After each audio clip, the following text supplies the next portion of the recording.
Please. Arya, ये सब कुछ मैं कृष्णा की भलाई के लिए ही कर रही हूँ। अब हमारे हाई सोसाइटी के तौर तरीके, उठना बैठना उसे नहीं आता होगा, कहाँ सीखा होगा बेचारी ने। नहीं, अब तुम चाहते हो क्या कि नेशनल मीडिया के सामने उसका मजाक बने? नहीं ना, तो बस मैं भी यही चाहती हूँ, इसलिए हमें उसे सब कुछ सिखाना होगा। कृष्णा मोहिनी सीरियल के आने वाले एपिसोड में यहाँ पर हम देख रहे हैं कि भाई यहाँ पर गृह प्रवेश भी हो चुका है आर्यमान और कृष्णा का, और यहाँ पर अभी फिलहाल घर वालों ने इन दोनों को एक्सेप्ट नहीं किया है। तो वहीं यहाँ पर हमें ये भी देखने को मिल रहा है कि भाई मोहन और कृष्णा कहीं ना कहीं थोड़ा बहुत खुश भी हैं, और इसी के साथ मोहन जो है वो काफी उदास है फिलहाल। सबको पता चलना चाहिए कि वो मेहता खानदान की बहू है, और हम सब ने उसे एक परिवार की तरह एक्सेप्ट किया है। मैं ऐसे नहीं कर सकता। वो ऑलरेडी यहाँ आकर बहुत अनकंफर्टेबल फील कर रही है, मैं उसे और अनकंफर्टेबल नहीं फील करा सकता। क्योंकि अभी तक कृष्णा ने कुछ खाया नहीं है और उसे ऐसा लग रहा है कि आर्यमान जो है वो कृष्णा का पति है, तो उसे सोचना चाहिए कि उसकी बीवी ने अब तक कुछ खाया नहीं है। लेकिन यहाँ पर कृष्णा जो है वो मोहन को समझाते हुए नजर आएगी। वो कहेगी कि भाई आर्यमान सर ने हमारे ऊपर ऑलरेडी बहुत बड़ा एहसान किया है हमें बचाकर। आर्या, मैं समझती हूँ उसके लिए कितना मुश्किल है, और तुम्हारे लिए भी। और क्या तुम चाहते हो कि ये परिवार बिखर जाए? तुमने इतना कुछ किया है इस परिवार के लिए, और आज तुम्हें सबके सामने यूं मुजरिम की तरह खड़ा मैं नहीं देख सकती आर्या।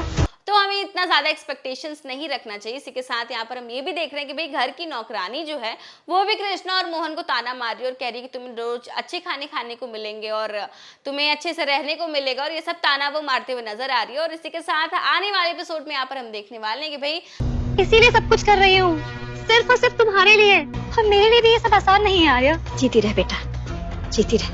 कितना अच्छा दिल है तुम्हारा। आज आर्या को महसूस हो रहा होगा कि उसने कितने बड़े हीरे को खो दिया है।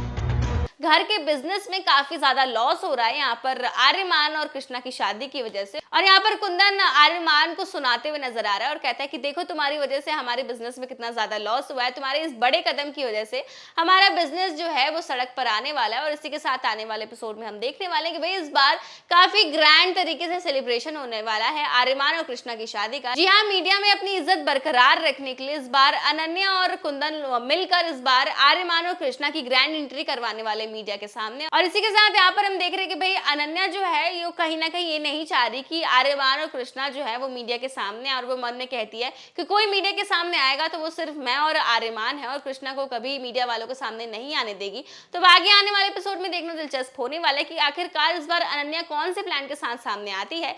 और यहाँ पर फिलहाल हम देख रहे हैं कि भाई आर्यमान जो है इस बात से बिल्कुल राजी नहीं होगा, ग्रैंड सेलिब्रेशन वो नहीं करना चाहता, क्योंकि वो कृष्णा को अभी दुखी नहीं करना चाहता, क्योंकि कृष्णा ऑलरेडी काफी ज्यादा सफर कर रही है इस घर में। इसी के साथ यहाँ पर हम ये भी देख रहे हैं कि भाई वहीं दूसरी तरफ हमारी कृष्णा मैडम भी आर्यमान के लिए सोच रही कि आर्यमान सर ने हमारे लिए इतना कुछ किया, वो अपने घर वालों से लड़े और अपने उनके घर वालों ने इतना धुतकार रहे, उनके मन पर क्या बीत रही होगी। तो यहाँ पर हम ये भी देख रहे हैं कि भाई दोनों एक दूसरे के बारे में ही सोचे जा रहे हैं।